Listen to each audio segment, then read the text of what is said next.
यमराज का निर्णय सुनाया जा चुका था, लेकिन क्या इसी के साथ जीव आत्मा की यात्रा समाप्त हो जाती है? नहीं, वास्तव में यहीं से उसकी यात्रा का एक नया और रहस्यमय अध्याय आरंभ होता है। चित्रगुप्त के दिव्य बही खाते में जीव आत्मा का प्रत्येक कर्म, विचार और उद्देश्य सामने आ चुका था। उन्होंने प्रकाशित बही को बंद किया और दोनों यमदूत शांत भाव से अगले आदेश की प्रतीक्षा करने लगे। जीव आत्मा के सामने अब उसके जीवन का पूरा सत्य था। अच्छे कर्मों की शांति भी उसके साथ थी और उन कार्यों का भार भी जिनसे किसी दूसरे को पीड़ा या कठिनाई मिली थी। तभी न्यायालय के विशाल द्वारों के आगे 3 मार्ग प्रकट हुए। पहला सुनहरी रोशनी से भरा था, दूसरा गंभीर छाया की ओर जाता था और तीसरा प्रकाश के विशाल घूमते हुए चक्र में समा रहा था। कौन सा मार्ग उसका था? स्वर्गलोक, कर्मफल का गंभीर अनुभव या पृथ्वी पर नया जन्म? इसका निर्णय इच्छा, धन, जाति या पद से नहीं होता। मृत्यु के बाद उत्तर केवल कर्मों के पास होता है। यमराज की गंभीर दृष्टि तीनों मार्गों पर पड़ी। गरुड़ पुराण की व्याख्याओं के अनुसार मृत्यु के बाद हर आत्मा की यात्रा एक जैसी नहीं होती। प्रत्येक जीव अपने कर्मों से बना अलग मार्ग लेकर आता है। सुनहरा मार्ग उन कर्मों का प्रतीक था जिनमें सत्य, करुणा, सेवा और निस्वार्थ भाव था। यहाँ कर्म का बाहरी रूप ही नहीं बल्कि उसके पीछे छिपी भावना भी प्रकाश बनकर दिखाई देती थी। गंभीर छाया से घिरा मार्ग उन कर्मों की ओर संकेत करता था जिनसे किसी निर्दोष को पीड़ा मिली, किसी का अधिकार छीना गया या स्वार्थ के कारण किसी दूसरे का जीवन कठिन बना। तीसरा मार्ग पुनर्जन्म का था।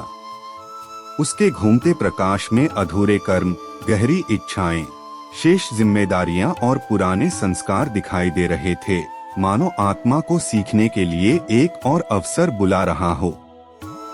संसार केवल कार्य देखता है, लेकिन कर्म का नियम कार्य के साथ उद्देश्य भी देखता है। राजा हो या निर्धन, सबके कर्म एक ही निष्पक्ष तराजू पर रखे जाते हैं। अब सुनहरा मार्ग खुलने वाला था। सुनहरे मार्ग से दिव्य प्रकाश फैला। आगे शांत जलधाराएं, प्रकाश से खिले पुष्प और मधुर संगीत से भरा अलौकिक लोक दिखाई दिया। ऐसा वातावरण जहां भय और बेचैनी के लिए कोई स्थान नहीं था। धार्मिक मान्यताओं के अनुसार सत्य और निस्वार्थ सेवा से किए कर्म सुखद फल दे सकते हैं। भूखे को भोजन, असहाय को सहारा, कमजोर की रक्षा और निराश मन में जगाए आशा, सबका प्रभाव आगे बढ़ता है। ऐसे कर्मों का प्रभाव मृत्यु के साथ समाप्त नहीं होता। स्वर्ग लोक में जीव आत्मा वही शांति और आनंद अनुभव करती है जिसके बीज उसने पृथ्वी पर करुणा, सत्य और सेवा से बोए थे। लेकिन स्वर्ग लोक को हर आत्मा की स्थायी मंजिल नहीं माना गया। जैसे दीपक में तेल रहने तक प्रकाश रहता है, वैसे ही पुण्य कर्म का फल रहने तक स्वर्ग का अनुभव बना रहता है। फल पूरा होने पर बचे हुए कर्म फिर प्रभाव दिखाते हैं। इसलिए केवल स्वर्ग की इच्छा से किया गया अच्छा कार्य मुक्ति नहीं देता, सच्चा परिवर्तन निस्वार्थता से आता है। अब दूसरा मार्ग खुल रहा था। दूसरा मार्ग शांत था, लेकिन उसकी गंभीरता भीतर तक उतरती थी। दूर तक पत्थर का पथ, लाल सुनहरी रोशनी और कर्मों के प्रतिबिंब दिखाई दे रहे थे। यह नरक लोक की ओर संकेत था। नरक का नाम सुनते ही भयावह दंड की कल्पना होती है, पर अनेक व्याख्याओं में इसका गहरा अर्थ कर्मफल का ऐसा अनुभव है जहां आत्मा अपने हानिकारक कार्यों का वास्तविक प्रभाव समझती है। यदि किसी ने छल से विश्वास तोड़ा तो उसे टूटे विश्वास का भार समझना पड़ता है। जिस पीड़ा को स्वार्थ के कारण अनदेखा किया गया था, अब उसी पीड़ा का सत्य सामने आता है। यदि किसी ने शक्ति से कमजोर को दबाया तो उसे अपने कर्म से पैदा हुए भय का बोध होता है। केवल लाभ के लिए दूसरों का जीवन कठिन बनाने वाला व्यक्ति उसके वास्तविक परिणाम से बच नहीं सकता। यह प्रतिशोध नहीं, परिणाम का बोध है। कर्म की सच्चाई छिपाई नहीं जा सकती। फिर भी संबंधित कर्मफल पूरा होने पर यह अवस्था भी समाप्त होती है और जीव आत्मा की यात्रा आगे बढ़ती है। जीव आत्मा ने देखा कि स्वर्ग का सुनहरा प्रकाश और गंभीर कर्मफल पथ दोनों एक विशाल दिव्य तराजू के पास मिल रहे थे। एक ओर पुण्य का प्रकाश था, दूसरी ओर हानिकारक कर्मों की छाया। जैसे जैसे उचित फल पूरा हुआ, तराजू संतुलित होने लगा। कर्म का नियम बताता है कि सुख और कठिन अनुभव कारणों से जुड़े हैं, लेकिन जीवन में केवल अच्छे और बुरे कर्म ही नहीं होते। कई संबंध अधूरे रह जाते हैं, अनेक जिम्मेदारियां पूरी नहीं होती और कुछ इच्छाएं मन में गहरी जड़ बना लेती हैं। केवल स्वर्ग का आनंद या कर्मफल का अनुभव इन्हें पूरा नहीं कर सकता।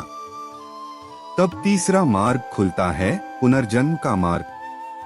यह जीव आत्मा को अधूरी शिक्षा समझने, शेष जिम्मेदारियां पूरी करने और नए कर्मों के माध्यम से आगे बढ़ने का एक और अवसर देता है।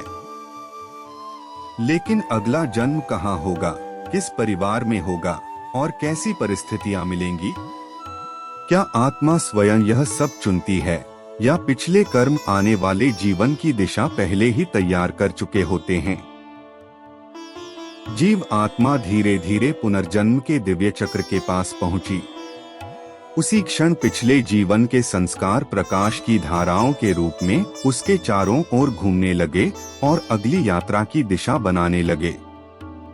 कुछ धाराएं करुणा और सेवा की थीं, कुछ अधूरी जिम्मेदारियों और गहरे मोह की, और कुछ उन कर्मों की जिनका फल अभी शेष था। ये सभी मिलकर अगले जीवन की परिस्थितियां बना रहे थे। पुनर्जन्म को साधारण चयन नहीं माना गया है। जीव आत्मा मनमाने ढंग से शरीर, परिवार या स्थान नहीं चुनती। अगला जन्म कर्मों की विशाल व्यवस्था और सीखने के शेष अवसरों से जुड़कर आकार लेता है।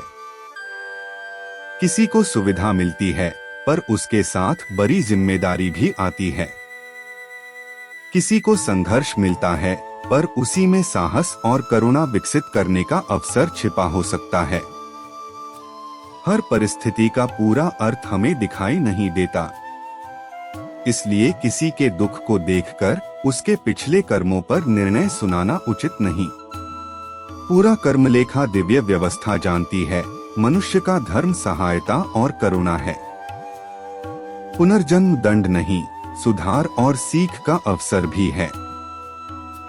पुनर्जन्म का चक्र खुला और जीव आत्मा कोमल सुनहरे प्रकाश की सुरंग में आगे बढ़ने लगी। पीछे पिछले जीवन के दृश्य धीरे धीरे दूर होने लगे, मानो एक अध्याय शांत होकर बंद हो रहा हो। पुराने चेहरे, संबंध और संसार में बनाई पहचान प्रकाश में विलीन होने लगी। मान्यताओं के अनुसार नए जीवन की शुरुआत के लिए पिछले जन्म की स्पष्ट स्मृतियों पर एक आवरण पड़ जाता है। लेकिन स्मृतियां धुंधली होने का अर्थ यह नहीं कि सब समाप्त हो गया। संस्कार बने रहते हैं। कुछ गुण, अनजाने भय, स्वाभाविक आकर्षण और गहरी प्रवृत्तियां नए जीवन में भी संकेत के रूप में दिखाई दे सकती हैं। उगते सूर्य का प्रकाश फैला, कमल की पंखुड़ियां खुली और कोमल रोशनी में नवजात शिशु की छोटी हथेली दिखाई दी। नया जीवन आरंभ हो चुका था, नई पहचान, नए संबंध और कर्म करने का नया अवसर। पिछले कर्म परिस्थितियां बना सकते हैं, पर वर्तमान निर्णय भविष्य की दिशा बदल सकते हैं। मनुष्य हर दिन विचार, उद्देश्य और कार्य से नया अध्याय लिखता है। आज का एक सही निर्णय पूरी यात्रा को नई दिशा दे सकता है। क्षीर सागर की दिव्य शांति में गरुड़ भगवान विष्णु की बात ध्यान से सुन रहे थे। अब उन्हें समझ आ चुका था कि मृत्यु के बाद मिलने वाला मार्ग अचानक नहीं बनता, मनुष्य जीवन भर उसका निर्माण करता है। प्रत्येक विचार एक बीज है, उद्देश्य उसे दिशा देता है और कर्म भविष्य के फल का रूप तय करता है। इसलिए केवल बाहर दिखाई देने वाला कार्य नहीं, उसके पीछे की भावना भी आत्मा की यात्रा में साथ जाती है। मनुष्य को केवल नरक के भय से अच्छा नहीं बनना चाहिए। सच्ची धार्मिकता तब जन्म लेती है जब वह दूसरों की पीड़ा समझता है, सत्य का साथ देता है, शक्ति का सही उपयोग करता है और जिम्मेदारी से नहीं भागता। हम बीते कर्म नहीं बदल सकते, लेकिन आज के कर्म हमारे हाथ में हैं। आज दिया सम्मान, की गई सहायता, बोला गया सत्य और किसी मनुष्य या प्राणी के प्रति दिखाई करुणा, यही छोटे निर्णय भविष्य का मार्ग बनाते हैं। इसलिए प्रश्न केवल यह नहीं कि मृत्यु के बाद हम कहाँ जाएंगे, प्रश्न यह है कि आज हम कैसा जीवन जी रहे हैं। अगले एपिसोड में जानेंगे, नरक लोक दंड है या आत्मा के सुधार का मार्ग। कथा पसंद आई हो तो लाइक करें और दिव्य कथा हिंदी को सब्सक्राइब करें।